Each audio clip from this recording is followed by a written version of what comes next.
Hey everybody, welcome to the pre-roll for ELL 166. And at the top of the show today, I want to remind you guys about our Lions of Liberty Pride. You can get all of our bonus content for as little as $5 a month. And you can go all the way up to $100 a month or even higher by going to patreon.com/Lions of Liberty. Get in on all the bonus content, including early access to debate recaps, including Do Nothing Man episodes before they air to the public, including Degenerate Gamblers, our hilarious drinking, gambling, talking, and just commiserating about horrible things that happen to us in our lives, Conspiracy Corners, including the just aired coronavirus episode, and a brand new show that I have introduced called Dear Krabby, where I drunkenly answer your relationship or life questions. It even might be Liberty questions. So join today, patreon.com/Lions of Liberty. Welcome to Electric Libertyland, here on the Lions of Liberty podcast, your weekly shot of culture, comedy, and liberty with your host, Brian McWilliams.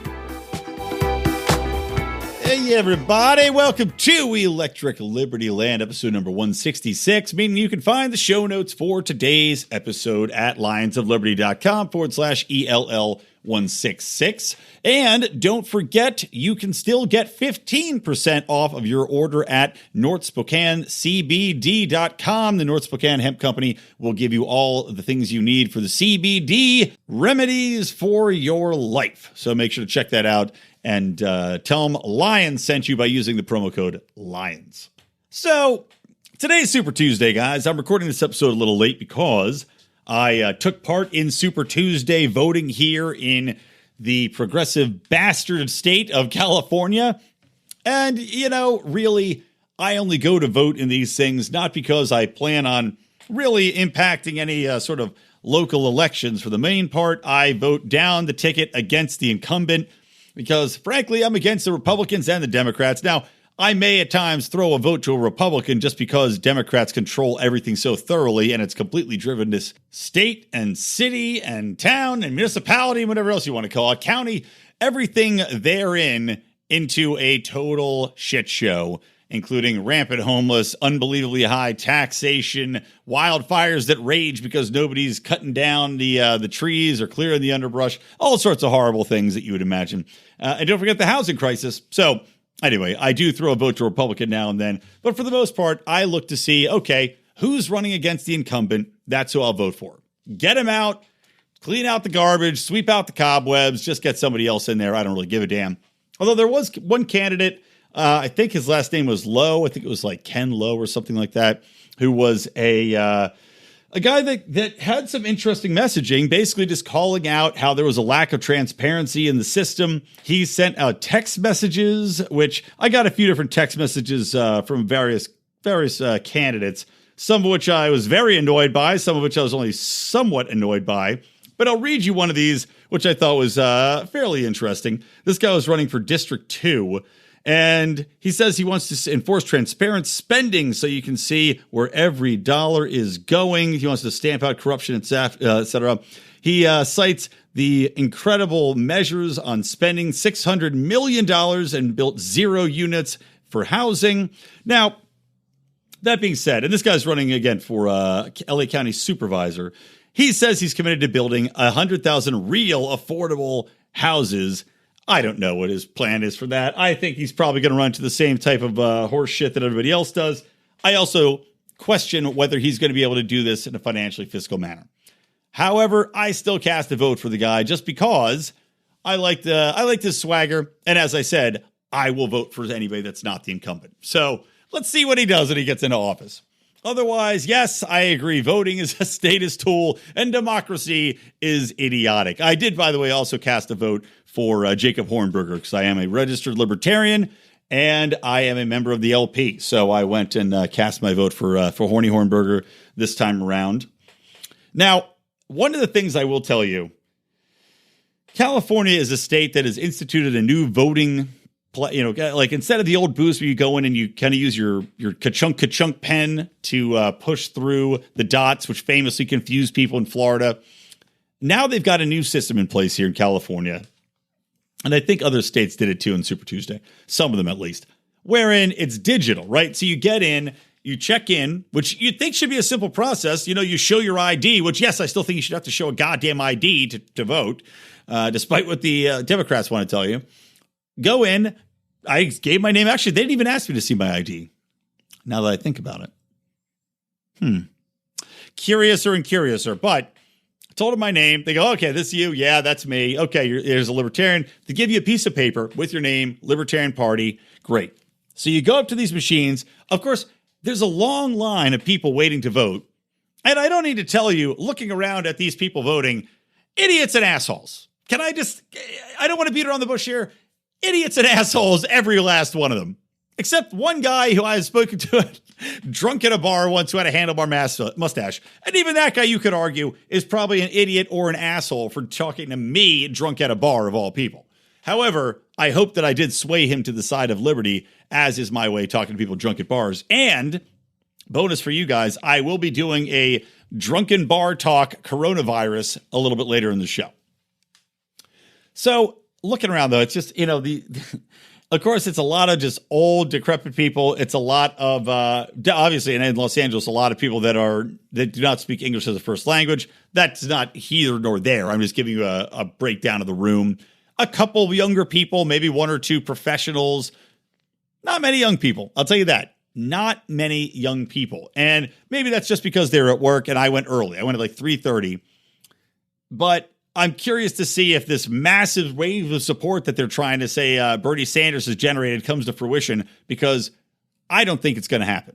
I think it's going to be the same old turnout that it's always been, and that any new wave of, desperate socialist loving millennials or sub-millennials is not actually going to come about because they're too lazy to get off the couch. If they're too lazy to engage in the free market, God damn it, they're too lazy to get out and vote.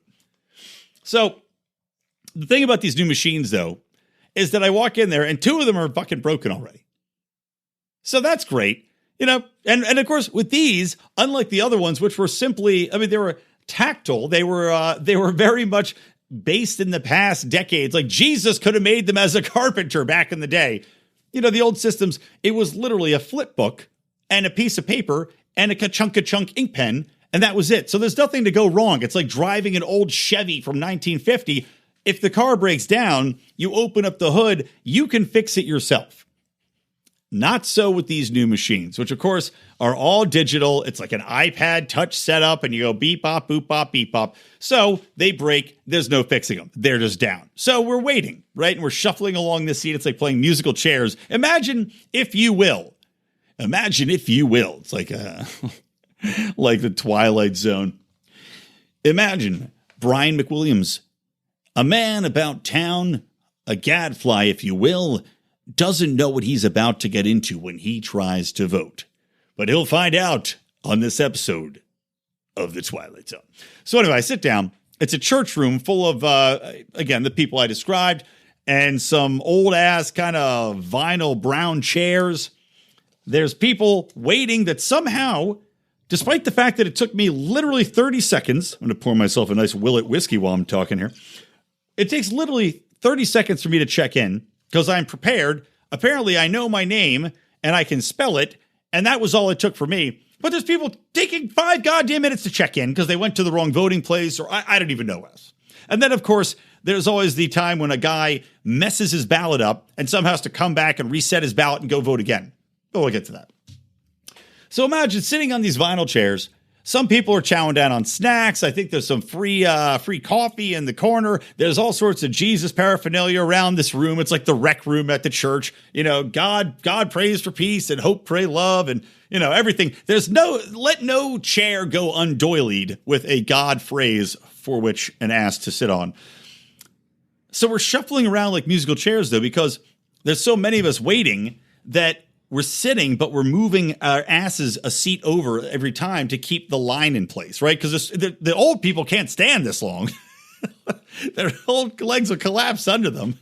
And then it'll just be a bucket of old people bones sitting there that will have to, they'll have to then do what the Democrats did the last time the elections came around, where they just go to these buckets of bones houses and they pretend that they tell them who to vote for and they just fill in the sheets. But they can't do that in public here. So they have to shuffle these buckets of bones along on these chairs, and we're sliding our asses to the right one by one every time a booth frees up.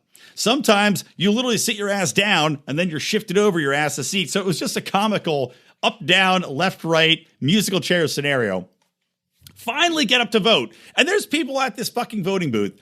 Like some old biddy is sitting there and she brings the entire voting handbook. Now, what they send you, the guide to the California primary, is like a 20-page, paper thin, like hard to flip with your dry papery skin, which that's not an old people thing. I have that too. But she's sitting there, and there's only, by the way, like 3 measures to vote on, which I voted no on fucking all of them. One of which I'll explain really quickly. I'm already tangenting. I might as well tangent within the tangent like Inception. So one of them is they have all these commercials, and somebody called me, which I was like, no, hang up. It's like SB 13, I think. So SB 13 was to appropriate an additional like $21 million or something like that. Oh, I'm sorry, $15 billion. Don't let me undersell this. $15 billion that they say was absolutely necessary to go into schools and remove asbestos and remove lead paint and whatever else is left over from the good old days when we could kill our children with authority by state-sponsored schools, to go in there and clean all this crap out, right? So I guarantee you that Californians are going to vote en masse to pass this stupid bill, which, by the way, does not need to be funded in any additional manner by the populace. You know why? Because LAUSD, the school system here, has a $21 billion surplus this year. So they have that money. That's the dirty secret. But you know what the dirtier secret is? And this is the dirtier secret that they didn't tell you too during all these teacher striking that we had last year, for all these clowns to get even more money, despite the fact that they get 3 months a year off and they make a median income that's equal to that of the average person in America. They average LAUSD teacher makes about $65,000 a year, by the way. Give you an indication. So the dirtier secret, though, is not that they have this $21 billion surplus, because the teachers told you about that to try to get you to feel sorry for them that they weren't getting paid what they demanded from their wages, which, you would not be able to get on a free market system. But the dirtier secret is that they're going to be deep in the hole as far as budget next year. Because why? Oh, yeah, all of those pensions come due. All of those benefits that were promised to these unionized a-holes come due. Now there's a huge budget shortfall. So now they come crawling back and they say, we need $15 billion more dollars or else the children are going to die. Meanwhile, could easily have remedied this in the past, could easily have remedied this any number of the years that you were running a surplus, could easily have put this at the forefront rather than assuring teachers and teachers' unions that you'd be paying through the nose at taxpayers' expense for the next 25 years. Okay, getting back on point. Long story short, this old biddy is sitting there. She's flipping through this pamphlet, looking at every single. She must have been up there for 20 minutes at this goddamn voting booth, looking through, because she didn't have the wherewithal to flip through it before she got to the voting booth. How would you ever think to do that, right? I mean, having that level of common consideration or forethought, why would she? This crunchy granola eating old grandmother. No. She waits till she drives her VW bug smelling of perfume and dead cats up to the voters booth. Then she decides to flip through it. So she's there for 20 minutes flipping through page after page of nonsense, because there's only like 4 things, but they explain it and they go through all the different props and regulations, and here's the things and here's the laws behind it and all this. So she takes 30 minutes total, as do a half of these other assholes who can't figure out how to use the Bee-Boo Bot machine. Guess how long it took your old pal Brian to do it? Huh? Guess how long? 2 minutes. 2 goddamn minutes. The woman tried to explain it to me. I shooed her away. I said, I don't need you. I know how to press buttons. I know how to read. Get. And thus it was done. And they gave me a sticker, which I threw in the trash. And then I assured everyone, as I do every single year on Twitter, that I just want them to know for a fact that I voted against every single money-grubbing, inefficient, waste of taxpayer time and effort, government power grab that they voted for, and that I thought they all were idiots. So there you go. There's my voting story at the top of the show. And while we're talking about it, we might as well get into some Super Tuesday stuff here. And by the way, now I'm hoping this will even out when I equalize this later on, but for some reason, my microphone just decides on its own accord, ghosts, I guess, to jump up my input volume all the way to the highest setting. I don't go into system preferences on the reg and fuck with my mic settings, but it does it on its own, which is super annoying. So I decided to turn it down. So sorry if I blew your ears out there at the beginning of the show because my mic was set way, way too high and I just noticed it. Anyway, we're back. So Super Tuesday is today. And some of the interesting things that have happened is that we had Pete Buttigieg drop out. We had the cackling, twitching cockatoo, Amy Klobuchar. She dropped out. We also had Tom Steyer drop out. So sadly, hashtag styrofoam will no longer be allowed to trend if Tom Steyer's ripping and frothing at the mouth talking about climate change. So all three of those people drop out. They saw after South Carolina that it wasn't worth it. Of all those people, Buttigieg was the biggest surprise to me just because he had won Iowa. I thought he'd stick around a little longer. I thought at least until Super Tuesday he would stick around. But at the end of the day, I guess these people were like, you know what? We're just going to wait it out. It's not our time. And frankly, from what I'm seeing is that they immediately all drop out and they rush to endorse Joe Biden. All of them. And that tells me that two things. Number one, probably the Democratic establishment got to them and said, you know what, you guys are strong candidates. Don't worry, we'll support you in other ways. We want you to drop out and support Biden because Bernie Sanders is running away with this thing. And if you don't think socialism is the way to go, you need to come to our side. So it seems like that's probably what happened.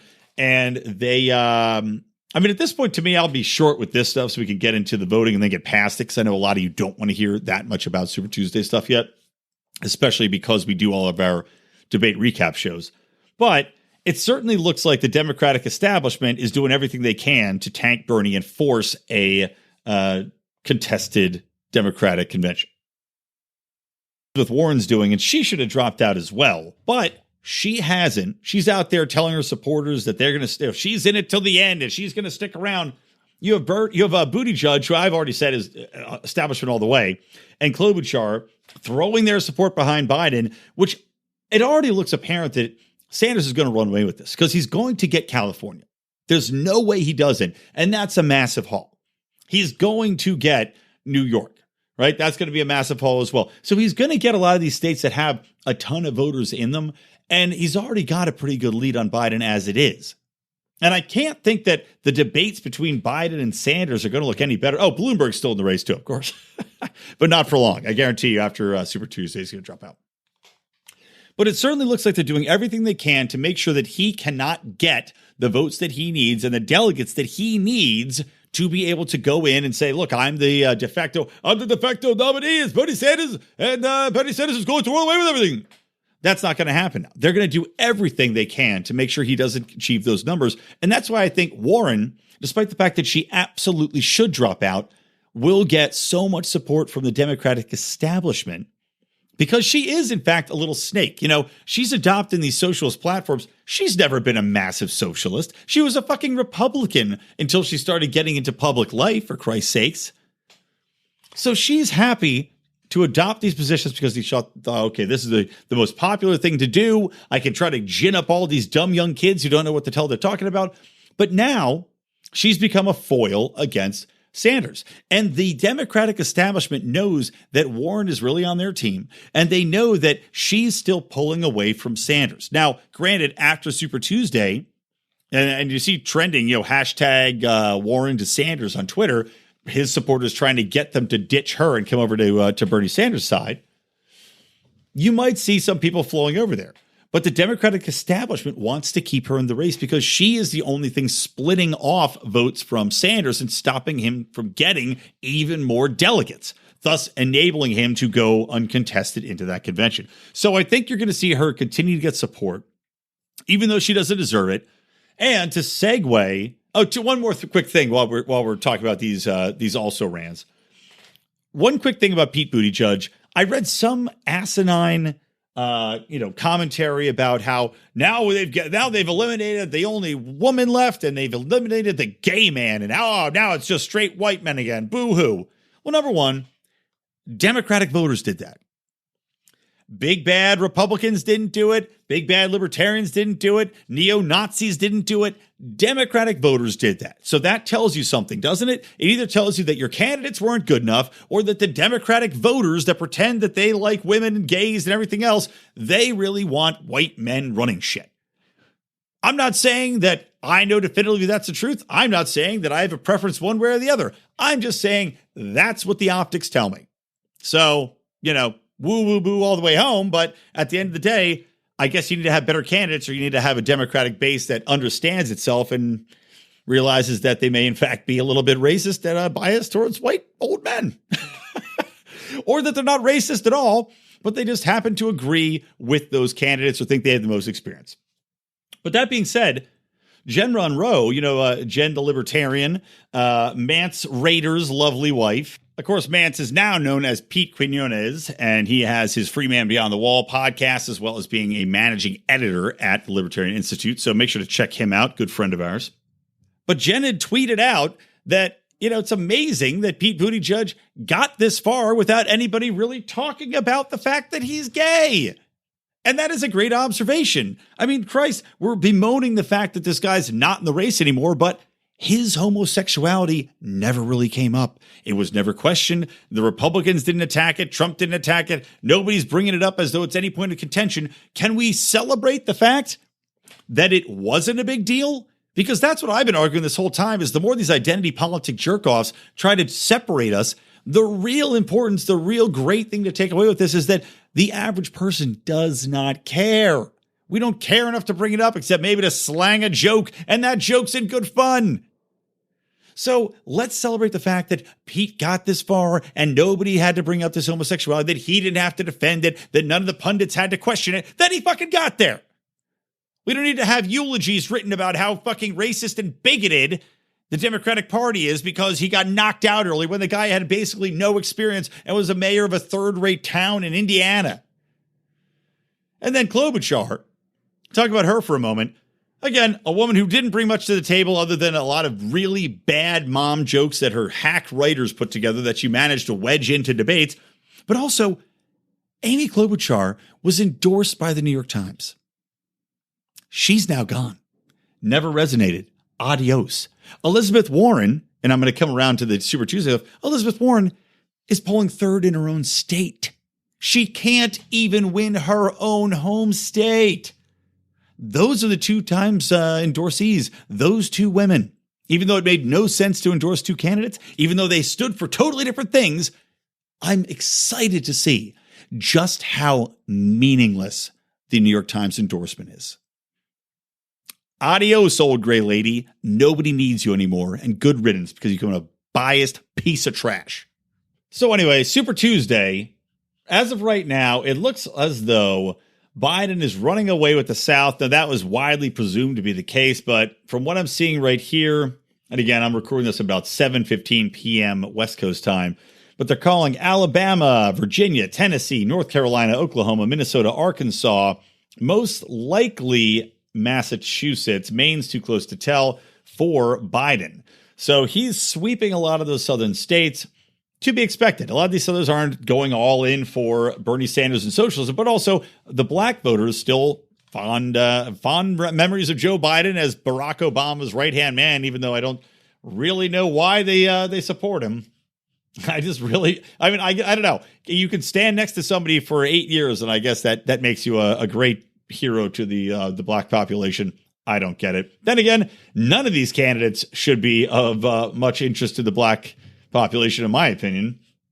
And as I had said on my debate recap that I did with Howie and Odie, and I think Rico jumped on there as well as JB. But watching the last Democratic debate, watching the Democratic candidates lay out and talk about how African Americans had been discriminated against, how the redlining laws came into place, how the government wouldn't back the bank loans, for those areas, how discrimination was put into place, how FDR and the New Deal had really ensconced those ghettos because they built these areas for the black people, and then they kept them in those areas. And then you got the welfare state coming in, which made things even worse. You've got populations that are dependent on welfare and thus are incentivized by the state to not have a full family unit, because if the fathers come out from prison and they rejoin the family, they lose the benefits. You've got over-policing of these neighborhoods that, again, the government created in the first place to put men in jail. You've got the war on drugs. You've got all these other housing policies that are negatively affecting African Americans. It was amazing to go down the litany of things they talked about, right? None of which have helped the black population in America.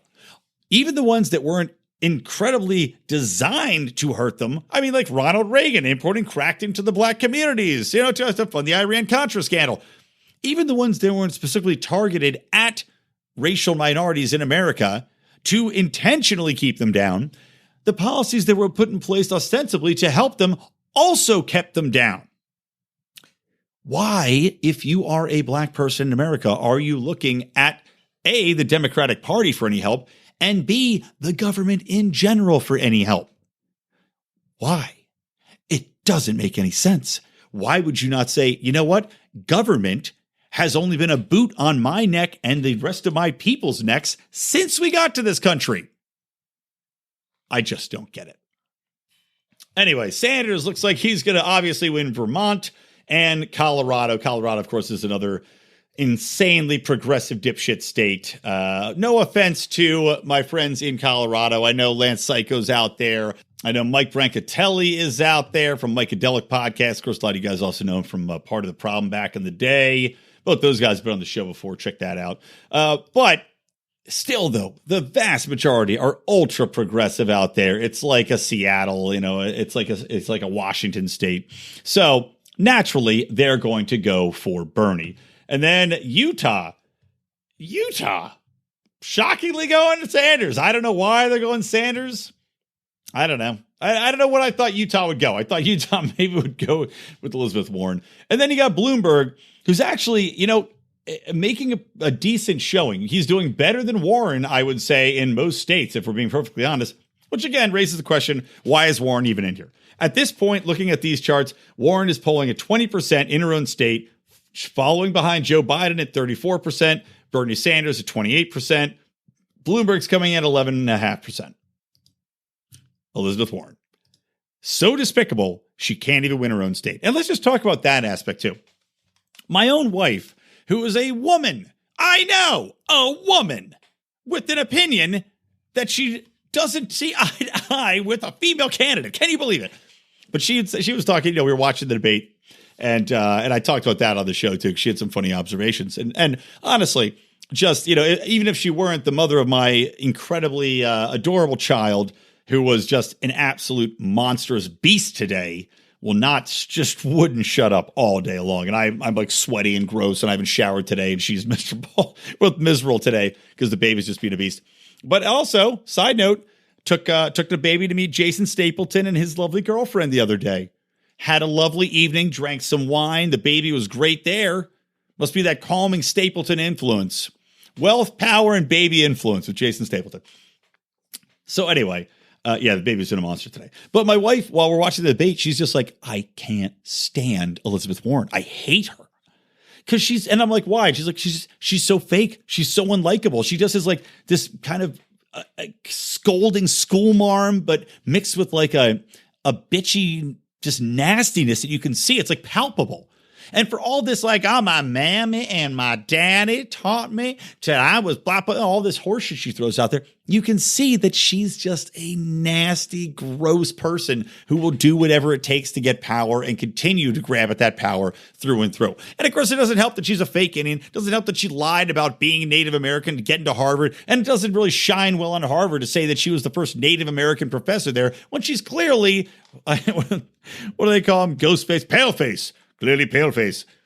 So, fuck Elizabeth Warren. Like I said, I don't think she's going to drop out because the establishment needs her in there to split Bernie's socialist voters out And Elizabeth Warren still is pushing out the most impractical, insane plans. So if you're completely uninterested in reality, she's probably still your candidate.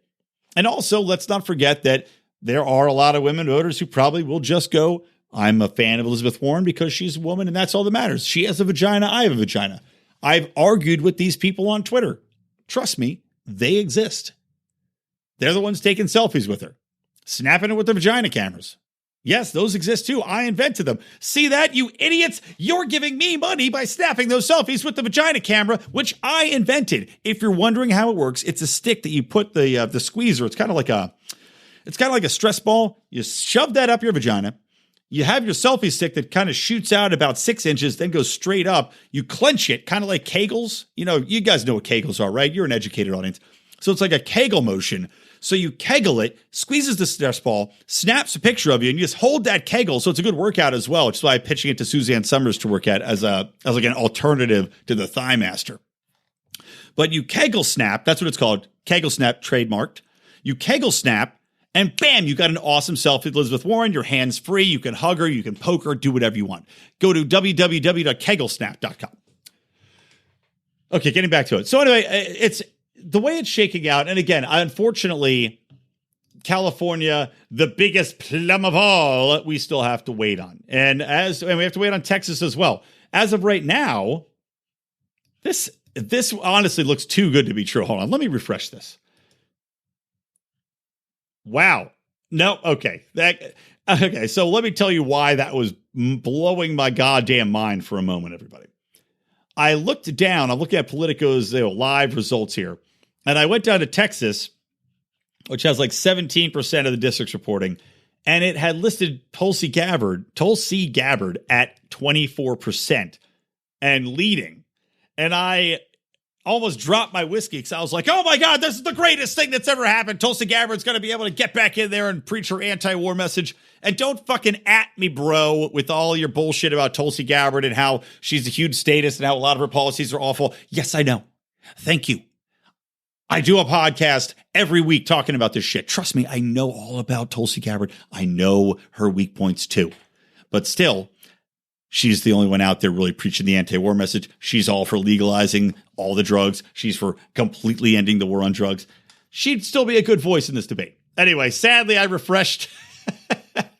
And now Joe Biden is leading in Texas. Or I'm sorry, Bernie Sanders is leading in Texas, which shows you just how fucked that state's become with 28% of the Democratic vote.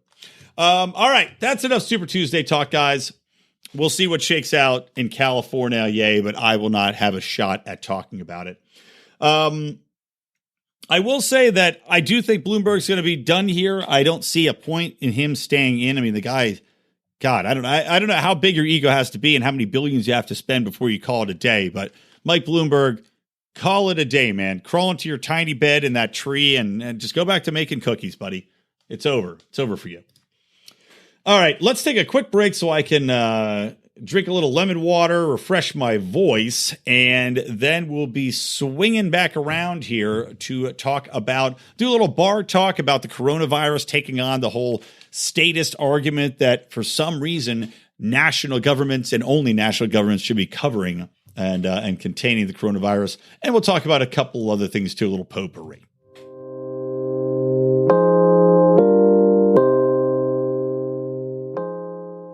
Good morning, Liberty.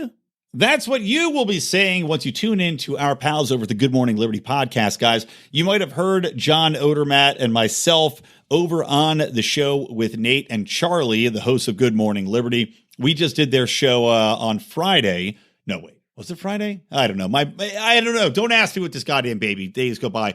You can find it by going to any of your podcasting apps, finding Good Morning Liberty, go back a couple episodes because they are a every day of the week podcast. Well, every day of the weekday podcast, at least.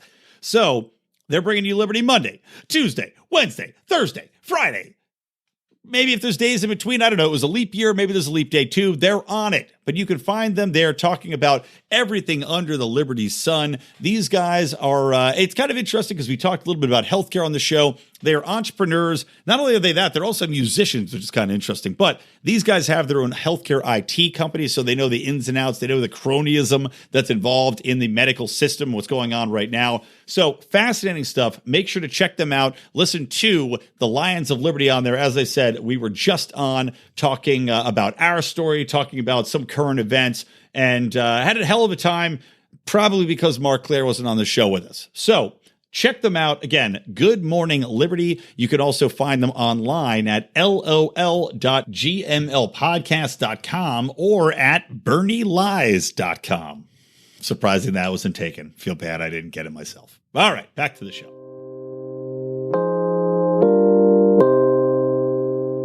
All right, welcome back to Electric Libertyland, episode number 166. So talking about that episode of John and I on Good Morning Liberty, I will link to that in the show notes, guys. So make sure you go to lionsofliberty.com/ELL166, and I'll embed that so you can hear it for your listening pleasure, shove it in your ear holes, and then vomit it out your mouth to other people sharing liberty as we do. And coming back in here, I want to talk about the coronavirus and do a segment which I know we have a lot of new listeners. And actually, before I get into bar talk, let's do a quick shout out to the dipshit reviewer of the week, which, you know, we had a lot of great listeners come over from the Reason podcast. And thank you all for coming over. And thanks again, Nick Gillespie was on last episode. Really had a great time talking to Nick. That was super fun and interesting getting deep into some of these pop culture and cartoon shows from the Liberty side of things. But as many great listeners and great subscribers that we've gotten from Reason, we've had a couple that have come over and very clearly, and granted, I'm not blaming Reason for this, but we've had a couple that come over. They listened to clearly part of one podcast and then gave us a 1-star review on iTunes.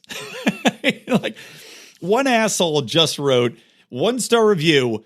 This is just GOP talking points. To which I respond, number one, who the fuck that's a libertarian says those are GOP talking points? Are you Bernie Sanders? Are you Elizabeth Warren, you clown? But I just found it fascinating that people come over. I mean, granted, especially because we have a variety show format here. So I don't even know what show they're listening to. I don't know what, if it's mine, if it's John Odermatt on Felony Fridays, they could have listened to an episode where he had on the former police officer who never wrote a ticket. You know, like, we have guests on these shows. I don't even know what this person's talking about. But they feel that they should go give us a 1-star review and say that it's GOP talking about, despite the fact that we're all goddamn anarcho-capitalists on this show. Just unbelievable. So thank you to all of you new Reason listeners. And if you'd be so kind, those of you out there of our many, multiple thousands of listeners, please do go leave a review. And also please share the show with your friends so that we aren't brought down by the troll libertarians that do exist out there. And I don't even know. It's inexplicable that you could even be a libertarian and do that kind of thing. Write that kind of idiotic review. But anyway, suffice to say, the reason I started on this tangent is that a lot of you did come over from Reason, welcome. And a lot of you, I mean, our show has been really growing exponentially, which if you don't know, we have been, just this year alone, I mean, our downloads, we've gone up about 1,000 downloads just in the first 2 months of this year, which is fantastic. So we're looking to really grow the show. And also the level of support we've gotten through our Patreon has really amped up. We're excited about that because as we're now doing a lot more video content, we're going to have a little promo video that Mark and I did at the LA Libertarian Convention. We're also getting a lot of more attention. I will be speaking at the Free Market Roadshow over in Europe. Yes, I will be doing that at the end of June, and I will share that with you guys. I know we've got some European listeners. I'm very excited about this speaking tour opportunity. But also, we're going to be going to the LA or the LP convention. We're bringing the entire Lions of Liberty crew out. We're bringing our buddy Dan Smots to come and video the whole thing. We're going to be doing interviews there on site. That's because of your support. So thank you. You can join and help us out at patreon.com/Lions of Liberty. Every dime, at least until we make it super big, but every dime goes back into the show, just so you know. Right now, we're about $1,500 a month support, and all of that goes back into the show. better video, better audio, doing more, going more places. All for liberty. That's what we love doing. So anyway, new listeners may not be familiar with a segment that I like to call Bar Talk. Cliff, explanation, please. Now, how do you know he has one? $5 says he does, 10 says it's a doozy. Maybe it's the beer talking, Mark, but you got a butt that won't quit. They got these big chewy pretzels here that are, oh, you guys with the beer, you know, $5, get out of here. Yes, good old Bar Talk, a segment wherein I have turned a negative into a positive. Actually, I say it's a positive, but the guys are always riffing on me because I get drunk and I talk to dudes at bars about liberty. But I've turned that into this glorious segment where I take on a topic that might be coming up for you and your circle of friends or somebody you may meet at a dinner party or drunk at a bar, and I get a little tipsy myself and I tell you exactly how to handle talking about said subject in this segment called Bar Talk. So let me just go a little start, and I try to keep it as short as I can here, but let's just talk about this coronavirus because everybody's been talking about how, you know, we need to have a strong government. We need to have a state control this. That's the only way we can contain a pandemic. You know, what if we have a zombie horde? So let's address this. Number one, let's just talk about what the state can and can't do. No state, no government is going to be able to control or contain a virus that is airborne. If anything, the only chance they'd have at it might be if it is in fact a zombie apocalypse where it's communicated by touch from person to person. You're not going to stop airborne viruses. They're communicated too easily. We have too much international trade. There's too many ways in which it can be passed from person to person or even sometimes animal to person to be able to stop this sort of thing. And it's foolish to expect any government to do so unless you're fucking Wakanda and you live inside of a massive bubble, which we are not there yet. Let me remind everybody. It's impossible to presume that a state would be able to do that. And as we've seen, China, in all of its goddamn authoritarian communism glory, in quotes, has not been able to stop it. They couldn't even stop people within the cities they quarantined themselves from getting out and escaping and spreading the virus.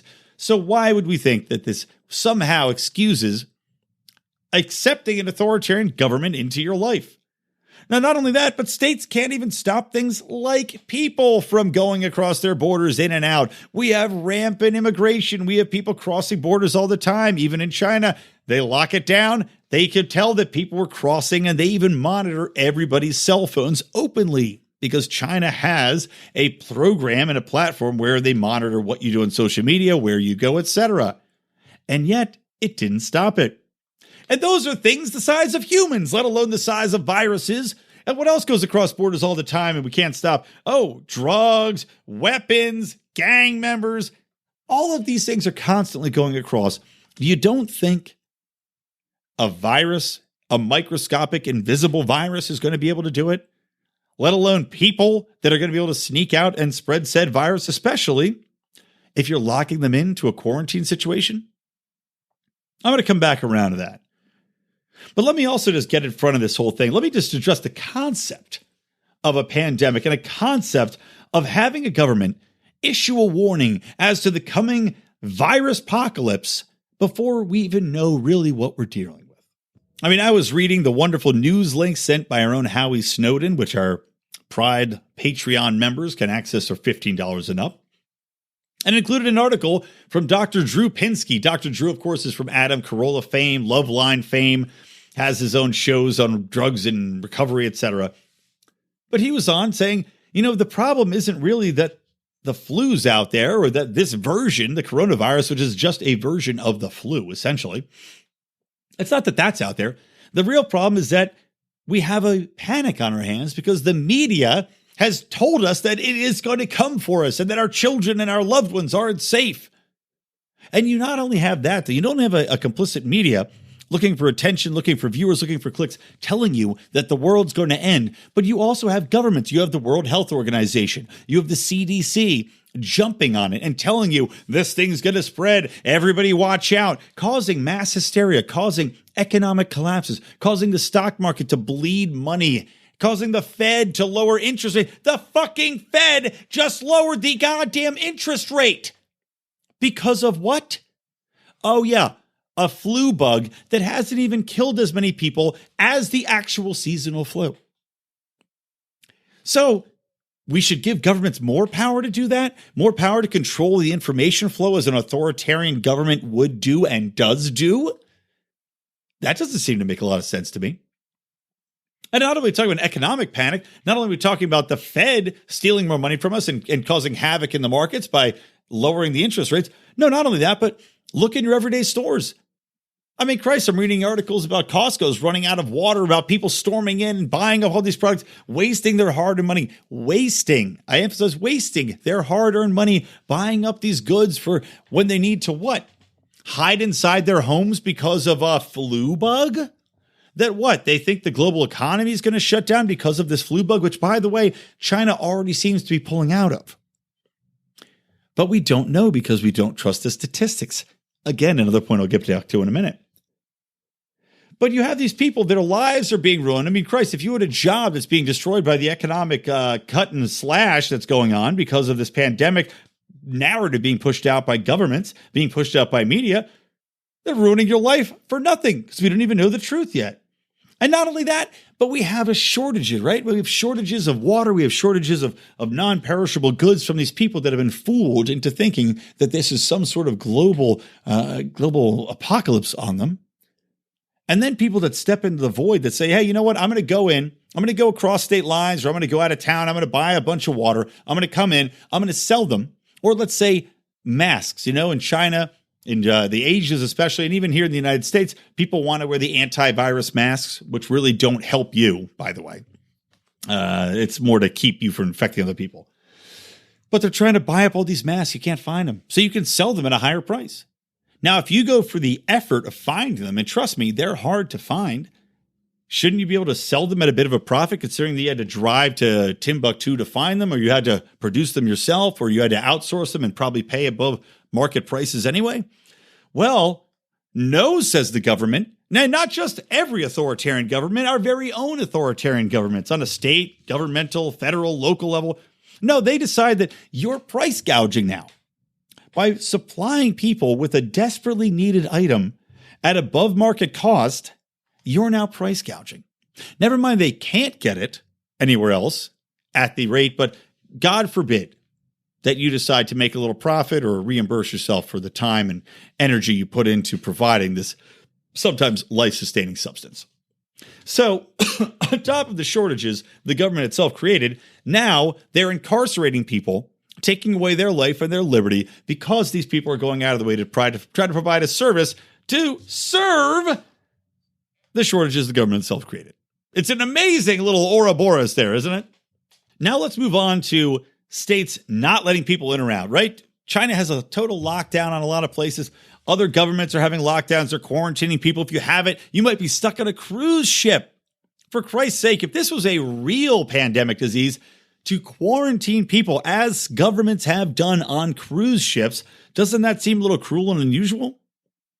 I mean, my friends, we oppose the death penalty, right? I mean, most people listening to this probably oppose the death penalty, at least on a federal level. And we are talking about a federal level of control. I mean, this is a global pandemic, right? We have to have the largest government possible to contain it. So if we oppose a government having the power over death, life and death decisions, and then we oppose it because, not only because of the basics, but because of the simple fact that innocent men are routinely put to death, men and women are routinely put to death for crimes they didn't commit, that are exonerated posthumously through discovery of DNA evidence or different testimony coming out. So we see quite regularly people are put to death by the federal or state government when they're innocent. And yet, by accepting this narrative that government should be able to quarantine people, that quarantine entire cities, that make entire towns of death, that somehow this is better, that this is an excusable form of the death penalty, were it to come to that, I'm sorry, but I reject that outright. Just because a virus exists doesn't mean every person in that city has it. And if in fact it is so deadly, you're condemning them to death. I mean, for fuck's sake, people can protect themselves. You can close yourself in. You can find a different solution. Let people escape. Test them. Quarantine them in a way that will be humane if you have to, in steps and stages. I would argue that the way to do it would be in a private property society. They can go out from where they were. Let them go out into the woods where they're away from people just to wait until this thing dies down. Pitch a tent somewhere. But allow them to escape the death trap that might be their current city. And if you have a city and you decide you don't want to let those people in, well, that's on you. That's fine. You can decide as a community that you want to protect your private property borders and not allow people in, sure. But you cannot deny people their ability to leave. That's called imprisonment, and that is draconian and evil. Now, let's take it one step farther. Just, by the way, the last thing I want to talk about is actually two more things. Let's talk about the free markets being able to find the solution to this faster than any government organization. We've seen the way FEMA operates. We've seen the way the World Health Organization operates. We've seen the way the CDC operates. We've seen the way the fucking FDA operates at a snail's pace. It's not the best and brightest of these organizations. If anything, all they do is slow down the ability of people to collaborate, to coordinate, to share information. I mean, Christ, states getting in the way of that, states saying, oh, these are state secrets, we don't want to share this information, we'll only share that information, get in the way of people collaborating to find a cure. Private market companies would say, okay, we've got this component, you have this component, you have the stats, you have these things, let's get them all together, let's find a solution that's going to be profitable for us, and let's get this thing cured. States, maybe they want to get it cured, but I mean, they're on nobody's time frame. Sure, it'll be somewhat fast, but I mean, we want to collaborate with the Americans, but we don't want to show them too much. We don't want, what if they don't show us all their data? And of course, as Americans, we say, well, how can we trust your data, China? And that brings me to my next point. States lie. All the time. All the time, countries lie, for Christ's sake. Classified. All that means is that they lie about it to us. We don't know about it. They hide the data. I mean, China's reports of the virus coming out were probably underreported by hundreds of thousands of people. Now, that doesn't mean that the virus is extra deadly. It just means they were trying to protect their image, protect the supply chains, protect investment, protect in trade in China. But governments lie all the time. So we're supposed to trust them to tell us the truth, right? To A, tell us the truth. To B, quarantine us, deny us exit and entry based upon that quote-unquote truth. To C, then cure us in the fastest way possible, which obviously, if you know anything about government, is, I mean, it's an oxymoron. There's no way. The government's the slowest possible iteration of any solution. And then D, tell us the truth about our own deaths. I mean, for Christ's sake, if you're in a state that is authoritarian, not only is it going to quarantine you, allow you to die, not cure you until it's vastly too late, and then it's going to tell you that the way you died wasn't due to the virus, it wasn't due to government malfeasance, it wasn't due to the government dragging its heels, it wasn't due to any of that. It wasn't due to them not wanting to share secrets or not wanting to import, the cure fast enough or not wanting to pay for it. Because again, in the free market system, you'd be able to pay for it. And if nothing else, if only the richest people could pay for it, it doesn't exactly profit the companies selling it, right? You want the most people to have it at the fastest time. And also, if you don't have IP, you can have people make knockoff cures that then would be cheaper to the general populace, right? There's nobody has a guaranteed 2-year window on a cure for the goddamn coronavirus. So then they just lie to you about your death and be like, well, you probably died of not paying taxes. Anyway, long story short, no thank you. Give me a free market solution. Give me free and easy travel. Give me a organization, the World Health Organization and state governments that don't lie to me and cause pandemics in the first place. Just give me freedom. I guarantee that will be the best solution to whatever ails you. See what I did there? Whatever ails you. Freedom will still be the best cure. All right, that's bar talk on the coronavirus.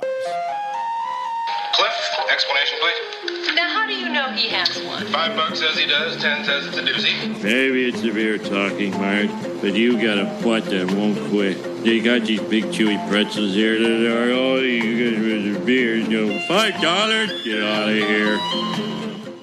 All right, so that was bar talk.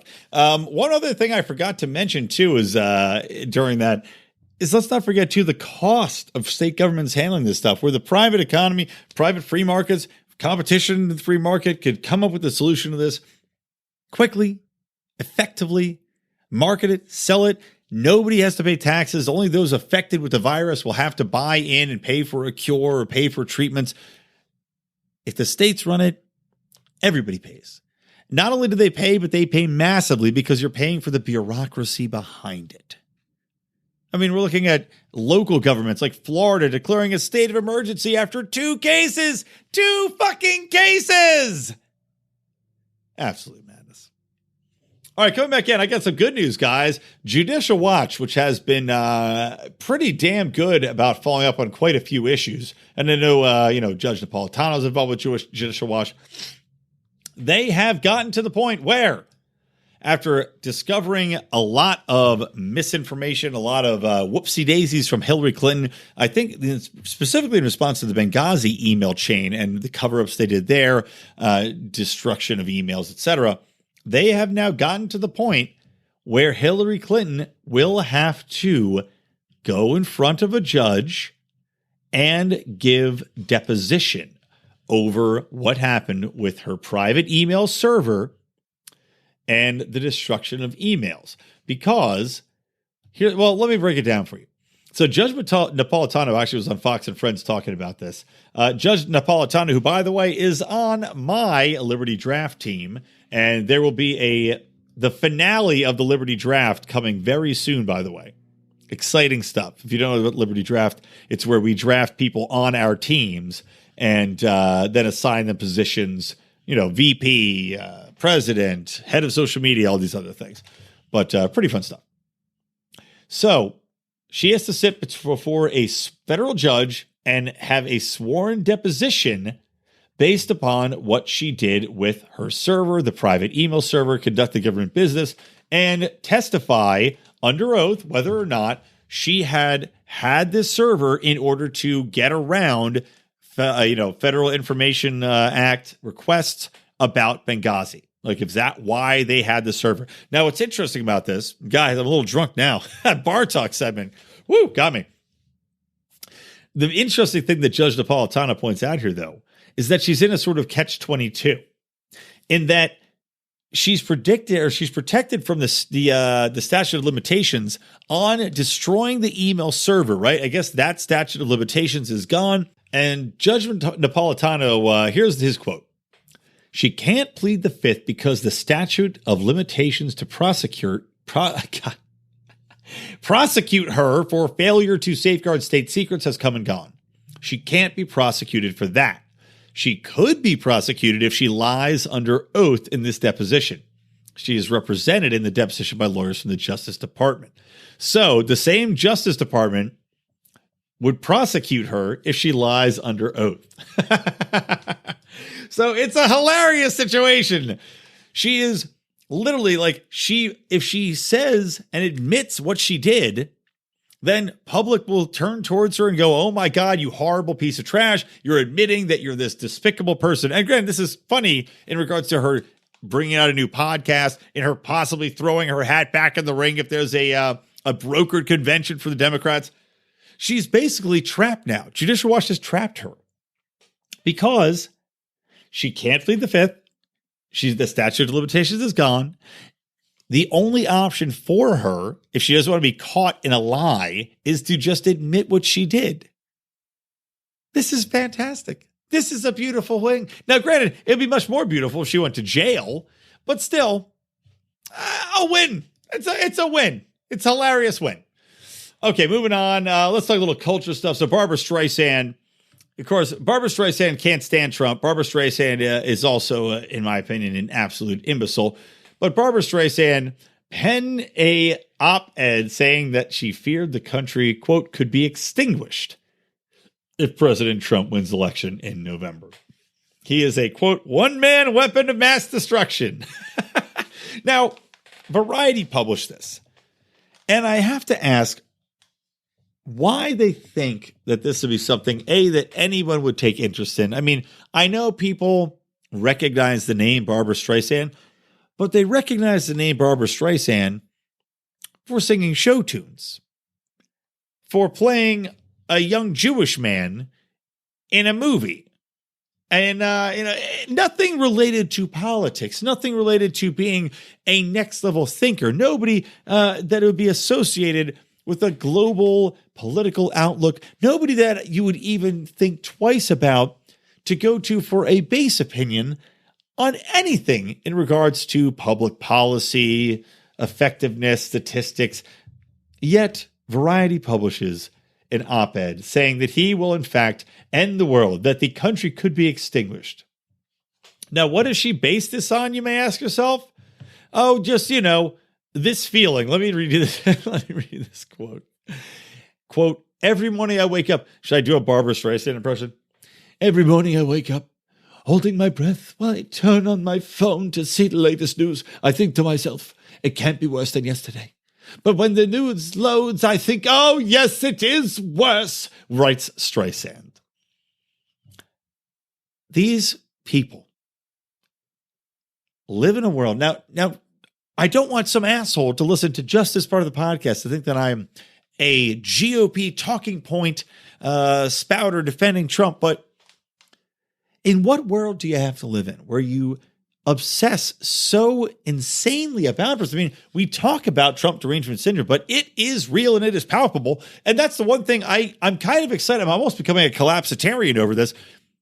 Wanting Trump to win just so we see the entire system burn to the ground because these people are so deranged and have such misconceptions about anyone representing them, let alone fucking Trump. Like, why do you represent Trump? Why does Trump represent you? Why do you identify with him? Why do you identify with any president? You're an individual. Why does he affect you so much? Like, it's amazing that somebody like Barbra Streisand become this cultural icon, right? Or any of these people that become cultural icons, when they're absolutely vapid.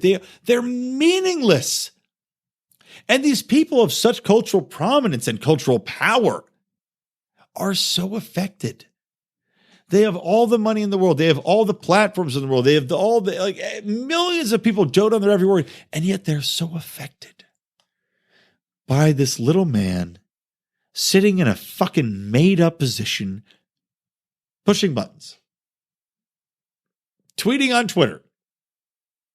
He affects them so prominently, these people of power and prestige, that they are resigned to being shells of themselves, to writing these op-eds, to living in a fantasy world. I mean, it is absolutely stunning to me.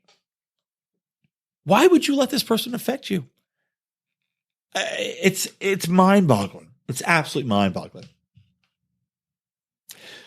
And she calls for at the end of this op-ed, quote, she says, "We need a new America, without pollution, without obscenities, without insults, without revenge." Now, that, by the way, is one of the stupidest things I've ever read.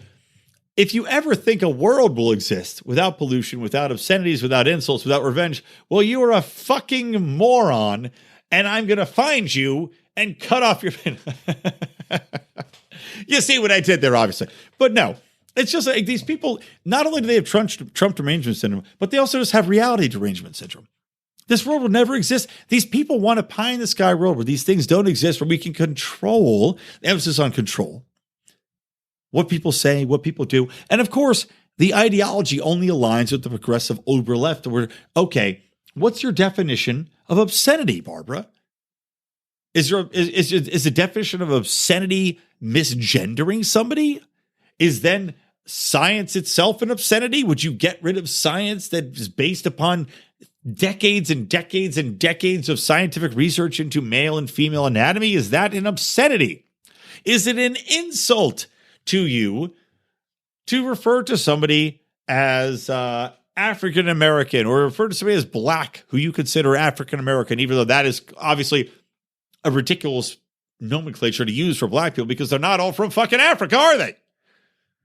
But is that an insult to you? Is revenge to you responding to somebody that attacks you or responding to, say, a peer-published paper in a journal? Let's say it's on modern feminism, would you consider revenge to rebuke the statements made in that journal and attack the person that wrote it as a hack? Is that revenge? Would you consider revenge for people that have been ousted from the social sciences or ousted from research into pediatric development? Is it revenge for them to push back against the people that had ousted them based upon junk science and wokeness? You can see how these things break down under scrutiny, how they're completely irrelevant fantasy concepts, and yet these people want these concepts to govern us. Thus the rise of the Bernie Sanderses of the world. Thus the rise of hate speech. Thus the rise of authoritarianism, hearkening back to our bar talk, which has gotten me so drunk. Ah, God, we're already over an hour in this show. Okay, moving on from Babs. No more Barbara Streisand. Real quick, I want to talk about, just to give credence, Rand Paul, applause for him, has gotten Trump's ear about attacking the controversial surveillance programs, namely what has been pushed forward in the Patriot Act and then renewed in the USA Freedom Act, the ability for the government to spy upon us, to garner our phone records, to garner our internet records, to monitor our cell phone usage, etc. Of course, famously, $100 million was spent on a collection program, which was exposed by Edward Snowden, who is still not allowed in the country, by the way. But, PRISM and all these other programs that they had, $100 million worth of expenditures netted a total result of 0 people. 0 terrorists, zero real culprits, 0 anything for all of this domestic spying, for all this money spent. So Rand Paul has brought Trump's attention to this. Now, Trump obviously is going to be more inclined to rein in the spying state, especially considering the FISA abuses against him during this whole Trump-Russia collusion nonsense that went on. So, good job. I'm excited to see what happens for that. One more thing. Actually, we'll do 3 more very quickly because I am very drunk. Okay, number 1, Boston considers income-adjusted parking tickets. Well, on the surface, that's, I would say I'm for this. I'm against the fact that they are income adjusting to fuck people over that have higher incomes, of course, but I'll tell you why I'm for this. And then, but of course, I don't think it should stop there. I think people should fight for lower parking tickets universally, and that parking tickets as a whole are fairly nonsensical. But time and time again, and I've seen this play out in Los Angeles, and, Jay Bieber was on Mark's show, and he's a big fighter against these parking tickets and actually ran for a city council seat based upon it. But in Los Angeles, they really, since I've lived here, parking tickets were like $15.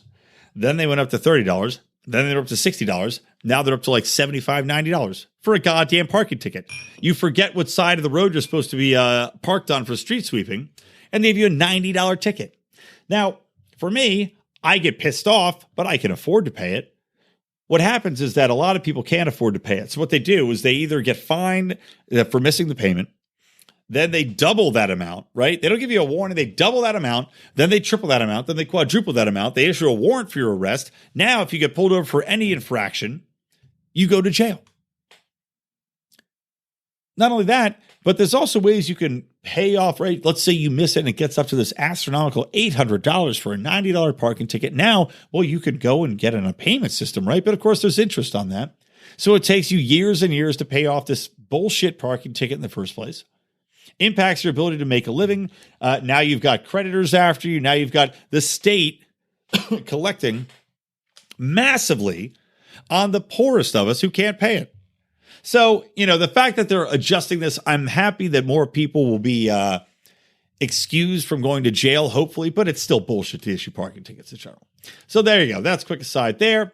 Other thing I want to talk about, this is too funny. A school not allowing middle school kids to say no to being asked to dance. Of course, this comes in the generation of everybody should get a prize. Nobody should be able to nobody should have to feel bad.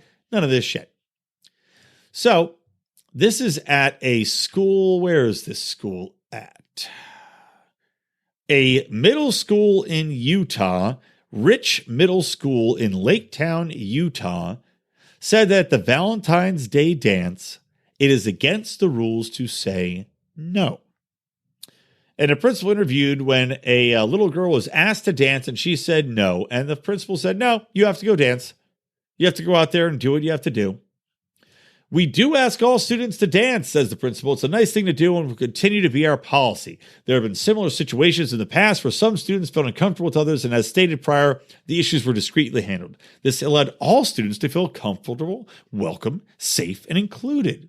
Of course, the option that the school gives is that parents can check their kids out of school for the day if they're not comfortable with their children being forced to dance with others. Now, I'm shocked that this... I know we're in an era of wokeness and acceptance and nobody should ever be told no and everybody's acceptable and everybody's good looking and everybody's talented and all this other fucking bullshit. But isn't it odd in an era of Me Too wokeness where Harvey Weinstein's off to prison, where Chris Matthews just retired and resigned? Like literally the morning of before the broadcast, Chris Matthews resigns. It's hilarious because the guy that replaced him had no idea what to say. He's on camera and he's like, well, Chris Matthews is a legend. If you don't know, Chris Matthews resigned because a lot of women came forward with sexual harassment allegations. It's amazing to me how these things happen, by the way, how they just somehow come out of fucking nowhere. And then all of a sudden, 17 women are like, oh, yeah. And then a guy resigns. I don't know. Maybe Chris Matthews is just a coward. Maybe he's too old. He says, I don't give a shit anymore and just doesn't want to fight it. Maybe he's guilty. I don't know. It's certainly interesting. But in an era of Me Too-ness, that this school's a policy to force children to dance, that you can't say no? What kind of ridiculous, insane message does that send? And if you're a child, I'm sorry, how does that help you knowing that somebody can't say no to you? In an era of privilege, we're saying to our children, no one will ever say no to you. Go up and ask any girl to dance. You cannot be rejected, my friend. I'm sure that's not going to come about in odd and horrible ways when they get into later stages of sexual activity in life. And they say, well, no one's ever rejected me before. Why should you reject me and just start raping people? I mean, I know I'm being a bit drunkenly hyperbolic here, but still, don't you think that sometimes these things can snowball? Don't you think that never being told no could be a problem? Don't you think that's going to impinge on people's emotional development? I've said this before in other shows. Half the problem, I think, with what we see with school violence and shootings, it comes from people not being told no, not having disappointment in their lives, not being able to overcome disappointment and figure out how to deal with those emotions in a rational way that's not outright violence. And social media, of course, playing into it. Now, maybe the school is saying, well, we don't want people to feel bad, so we make them dance each other so everybody has a good social media experience too. But still, you don't think these kids are going to go on social media and be like, I was forced to dance with XYZ gross motherfucker over there? Of course they are. You don't think it's going to be extra awkward and make things even worse at school if you force kids to dance with each other? Then they have a story about how they had to dance with that gross kid instead of that gross kid just being against the wall. That's just fine. Hey, guys. I turned out great. In elementary school, I'm pretty sure I was just kind of against the wall too. That's what kids do at that age. Maybe I got turned down. I don't really know. I got past it. But this is just creepy, man. God, it's creepy. All right.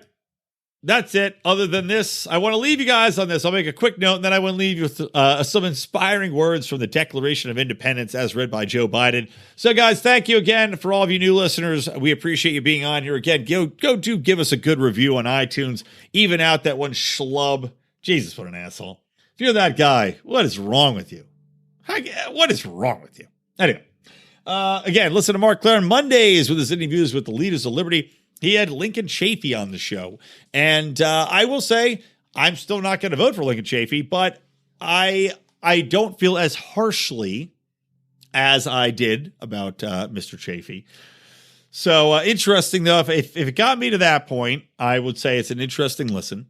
Of course, I'm here every Wednesday on Electric Libertyland, and we've got John Odermatt coming in, pulling on the rear on Felony Fridays with his fascinating interviews of people within the criminal justice system on both sides, those who have been on the officiating side, those who have been on the receiving end, those who have been involved, and everything in between. So really do listen to that.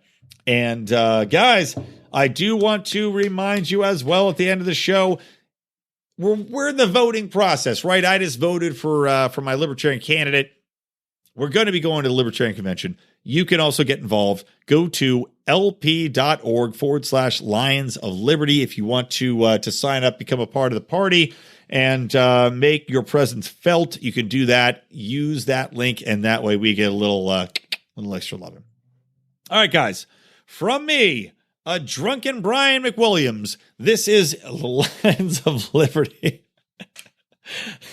I don't know why I cracked myself there. Okay, from me, Brian McWilliams, from the Lions of Liberty, from Electric Libertyland. Always stay plugged into liberty. We hold these truths to be self-evident. All men and women created by you know the thing.